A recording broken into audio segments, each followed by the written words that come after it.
आरव को हाल ही में एक पुराने स्कूल में अस्थायी अध्यापक की नौकरी मिली थी।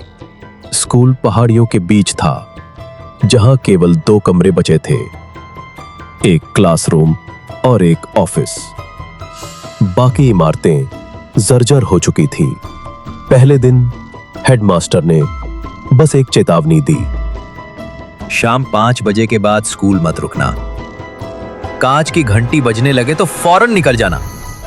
आरव हंस पड़ा। कांच की घंटी, ये कौन सी डरावनी कहानी है? चौथे दिन पढ़ाई के बाद आरव ऑफिस में नोट्स बना रहा था। शाम 5 बज चुके थे, लेकिन मौसम सुहाना था और वो कुछ देर और रुक गया। तभी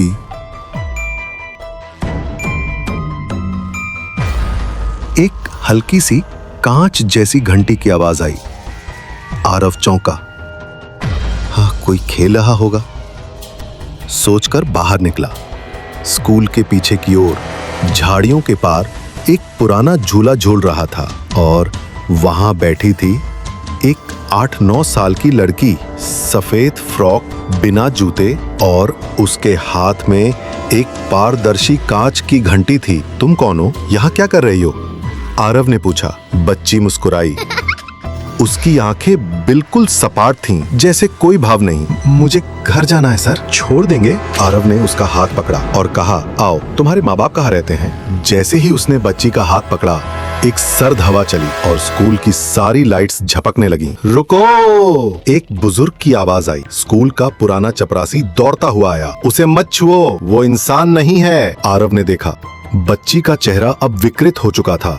उसकी आंखें काली हो चुकी थी और उसके पैर जमीन से ऊपर उठ गए थे। घंटी अब लगातार बज रही थी। बच्ची अब स्कूल की ओर मुड़ी और हवा में तैरती हुई क्लासरूम की ओर बढ़ी। जहां वो जाती, खिड़कियां अपने आप टूटती जाती। वहां एक पुराना बोर्ड गिरा, जिस पर लिखा था, 8 साल पहले एक बच्ची स्कूल में गुम हो गई थी। उसके हाथ में एक कांच की घंटी थी। वो आज भी स्कूल लौटती है। आरव किसी तरह चपरासी की मदद से बाहर निकल गया। जब पीछे मुड़कर देखा तो स्कूल की खिड़की में वही बच्ची खड़ी थी, मुस्कुरा रही थी और घंटी अभी भी बज रही थी। अगले दिन स्कूल बंद कर दिया गया, लेकिन गांव वाले कहते हैं, जो भी उस बच्ची को घर छोड़ने जाता है, वो कभी वापस नहीं आता।